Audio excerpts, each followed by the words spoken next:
Hello, my name's Jade and today we're going to be talking about The Last Star by Yancey. This is the third and final book in the Fifth Wave trilogy. The Fifth Wave, the first book, if you do not know, I love this. This is one of my most favourite books of all time. Like, is up there.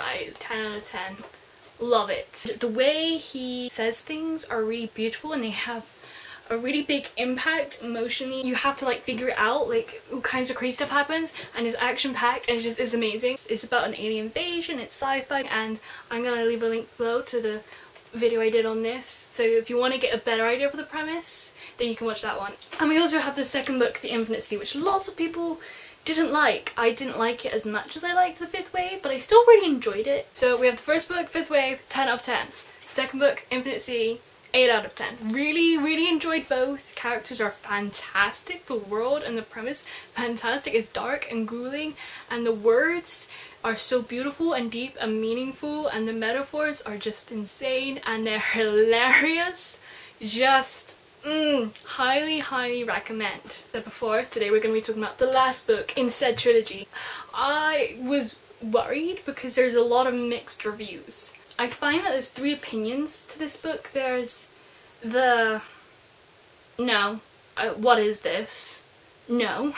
There's the I don't like it as much and I wish it could be better, but I don't have the heart to give it anything less than 3 stars.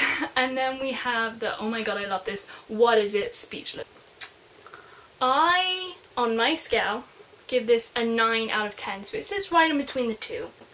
I think it's more towards the Fifth Wave than the Infinite Sea. This one is short like the Infinite Sea was. It's not long like the Fifth Wave was. That's maybe one of the things I would have liked. I would have liked it to be a little bit longer. Not necessarily that it needed to be longer for the story or anything, but I want to spend more time with the characters before we say goodbye. I love this trilogy. I love it so hard. It's probably my favourite trilogy, to be honest with you. It's just funny, the characters are amazing, the world is dark and grippy and action packed, and it's really good. It's really good.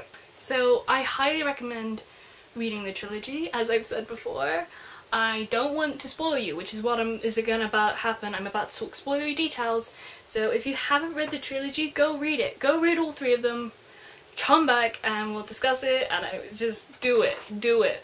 You're gonna want to do it. Okay, so goodbye to people who have not read the book yet. I would just like to take a second to be grateful for the fact that makeup exists. I finished this book last night at like 3:30 in the morning. Woke up this morning, my eyes were so swollen. It looks like I had an allergic reaction to something. I have yet to stop crying. Like every now and then I'll think about it and I'll start crying again. Like I started reading this one. I read like the first 100 or so pages and then I stopped for a little while because I had to read some school books, and then I picked it back up. So I don't have notes on the first 100 pages, but it's okay because I have like 1, 2, 3, 4, 5 pages of notes. Let's just go over quickly what happened, shall we? We had that stupid vicar guy. Oh no, that's not even it. No, we have the flying thing. The girl who could fly.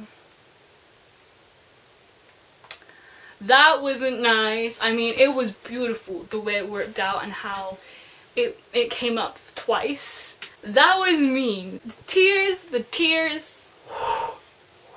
You know what I'm talking about. You know what I'm talking about. Okay, then we have this vicar guy. So we have this vicar who's a silencer, but because he's a vicar, no one suspects him, and so he goes around murdering everyone in the caves. Lovely. How ruthless the aliens are, and just they gotta go. And then we cut to Ringer. We start off with the end of Infinite Sea where Razor saves Ringer, and she's running and she's running and she's running, and she comes to the conclusion that she has to kill Evan Walker immediately. No, because they want Evan because something's wrong and his program's not working. The nerve, because she would do it. She would go through with that, and I'm so worried. My relationship with Ringer was really rocky throughout this book. Leave Evan alone. Evan, he is one of my favorite characters. I love him and Cassie together. I love them so much. My favorite characters probably goes Cassie, very closely followed by Evan, very closely followed by Ben, and we have Ringer and Sammy kind of meh. I'm not keen on Sammy, and then Ringer, as I said, was rocky. Oh, Megan! I'll get into it later. Brooding, enigmatic, self-installed, secretive bastard. I'm going to let his poor, tortured human alien hybrid soul out of his misery. You're the mayfly. You're the thing worth dying for. I woke up when I saw myself in you.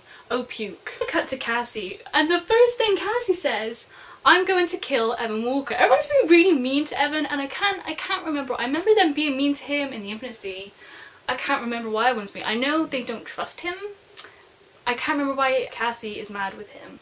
Is it to do with Grace, maybe? Is she... I don't know. And Sammy's mad at Cassie, and I can't remember why Sammy's being mad at Cassie. I can't remember anything. The fact that it was split over 4 days made it really intense and quick. And I feel like that's maybe why it's so short, because it only happens over like a very short period of time. I would have liked to see just a little more time, like just talking, having a conversation, not doing anything. And I understand there probably wasn't much other happening other than this, but still. I don't want it to be over. I don't know. Know what happens on the first day though. We kind of joined them late. There goes with Ben. We need to go get Ringer because I'm in love with her. And I'm gonna pretend it's for other reasons, but really it's because I'm in love with her. Oh, Megan! She calls him Captain. She calls Bear Captain. Like, who do you think you are renaming Bear? His name is Bear. He doesn't like you. Shut up. We have the second day and someone gets shot. Who was his name? What's his name? What's his name? What's his name? What's his name? Dumbo? No. Dumbo's... Ooh, is it? No, it is Dumbo. Dumbo got shot. He took a bullet for Ben, didn't he? We go to the crazy cat lady and he puts his gun down, or he does something stupid and he trusts her. Have we not learned the lesson? Trust no one? I mean, I know it's this whole crucifix soldier idea where they could be innocent and you don't want that on your conscience, and like the whole thing is that they don't want to give in, like they're humans and they need to keep their humanity and that's the only thing they have left. But still, have we not learned, like, fine, trust her, whatever, but don't put down your gun. And then of course she was a silencer and she nearly killed him. Wonderful, wonderful. And it's the vicar thing. You tell when you least expect it. And then he leaves Dumbo. He took a bullet for you and you're just gonna leave him behind a counter. Again, he's in love with Ringer, so I'm not surprised he left Dumbo. I was mad that he left Dumbo, because poor Dumbo just left bleeding out in the middle of nowhere. That's not how you treat your friends.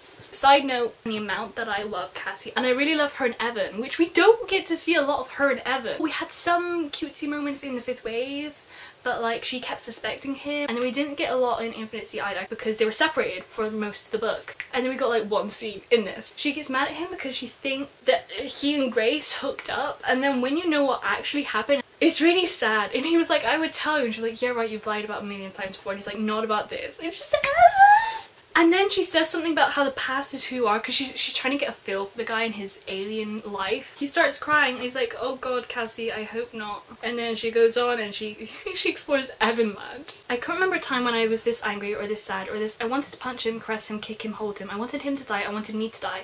I wasn't self-conscious, not at all, and it wasn't because he had seen me naked before. He had. That time I didn't have a choice.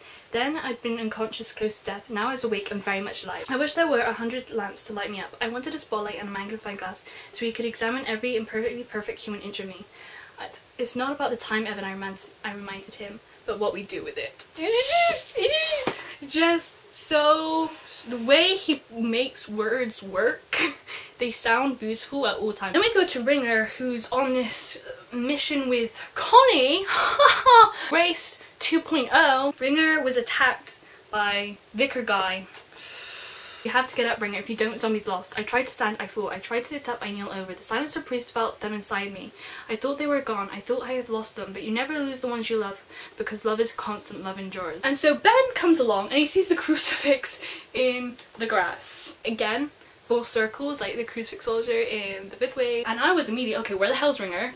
What did that priest guy do? And he lands in the pile of bodies. Oh my god, that section. And he's like, there's a single window facing me. I'll smash it with the butt of my rifle, toss the grenades, and then hoof it around the building to the front door. 6 seconds tops. They won't know what hit them. That'll be my story anyway. When I tell my grandkids about this day, I was so focused on the window I forgot to look where I was going. I wish I had another explanation for how I fell into that damn hole, 6 feet wide and twice as deep, a hole that you couldn't miss even in the dark, but not only because of its size, but because of what it contained. Bodies, hundreds of bodies. I loved being inside Ben's head again. He was so sarcastic and witty and brilliant. I really liked Ben in this one. I missed him in The Infinite Sea. And Connie's there.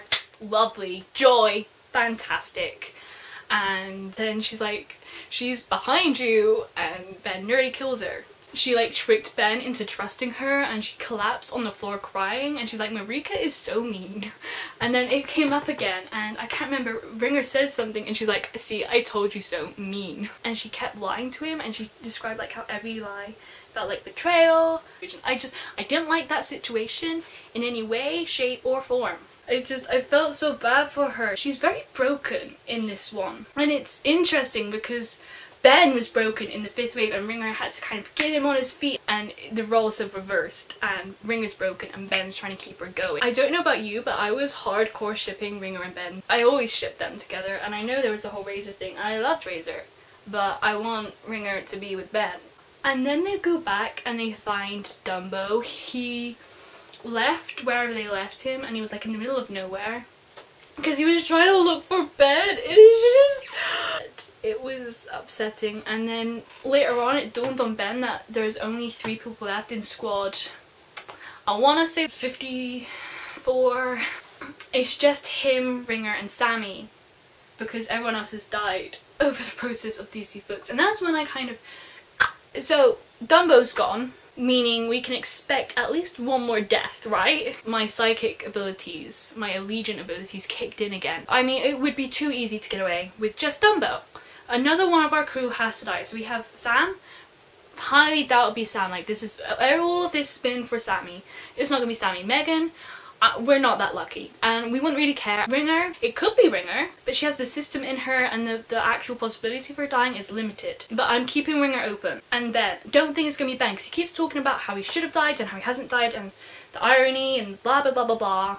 I don't think it's gonna be Ben. And then we have Cassie and Evan. We have the squad, whatever number, and then we have Cassie and Evan and their little team. Neither of them have died. Well, I mean, there's only 2 of them, so obviously neither of them died, but none of them in that little team have died. So I think either Cassie or Evan's gonna die. Let's think about this. It could be Evan. He could succeed in the mission, but Cassie's just too human, and she's too stubborn, and she's so easy to go headfirst into a dangerous situation. It's probably Cassie. And so I start betting that Cassie is going to die halfway through the book, and I don't let this go. Anytime, any dangerous situation. And then we get back to Grace's house, and they come in, and the first thing Connie does is grab Sammy and puts a gun to his head. The gasp. Grace 2.0 over here, threatening to kill Sammy. Completely forgot that Sammy had a gun. I was really not happy about the fact that he had a gun. It's just so sick and corrupt. It's so sad because we know what his life should have been. He doesn't know that. He's kind of been trained and molded by Vosh, so he doesn't recognize that. But it's sad to like compare it to the children that we have today. He forgets the alphabet, and then when he shoots it, all of the alphabet comes back to him. And how he remembered his mom when the gun went, that was sad. And then Ringer comes in and saves the day, and she smashes Connie down on the table, and then she tries to shoot Evan, and then Evan can see Ben, and she was like, Ben, no, don't do it. And then Ben steps in front of them. I stopped breathing. Ben, what are you doing? The feelings are so intense. The situation is so intense. How Ben doesn't even trust Evan, but he knows that we need him. And so she shoots Ben in the leg, and Evan uses him as a human shield. The thing as well with these books, you can picture everything so fantastically well. It's like a movie in your head. And then the chopper arrives and it's to the basement, and what would you know? Megan wouldn't get out of the stupid wardrobe, so Evan has to get her out, and because Evan had to get her out and get her down to the wardrobe, he then couldn't shoot the gun thing. It was some kind of big gun thing that Ben wanted him to shoot it down so that they did take him. This is the first time Megan nearly killed them all. She had gone when Cassie said to in the first place. He could have shot it down. He wouldn't have had to go with them in the first place. Everything would have been different from there on out. And I know it's not her fault, and like, this is again, she can't help it, she's a kid and these aliens were mean to her. Oh, in the basement when he does leave and Cassie's like, don't you dare leave me again. Evan Walker, don't you dare do this again. Last time, Mayfly, I promise. Little do they know, it is indeed the last time. POVs were switching all over the place in this book, and I liked it. I thought it was done well, because we then switched to the squad that Ringer has to take out. And they were Razor's squad and the VQP thing. It was very heart-touching and emotional. So Ringer goes and does her thing again. We read from their point of view as they died, and like seeing it from there, like they're innocent, they can't help it, the fact that they've been trained this way, and then Ringer comes and kills them all. And obviously she can't help it either, like she can't let them kill Cassie and the crew. And then Ringer drops the pregnant bomb. What? Didn't see that coming. I was convinced Vosh had done it. How, when, why did this happen? I forgot that she and Razor hooked up a little bit back there. I completely ignored all of that. She's with Ben now, that's all I care about. I actually had to go back and reread the Razor Ringer parts of Infinite Seeds, like, and then I found it, like, it is in there.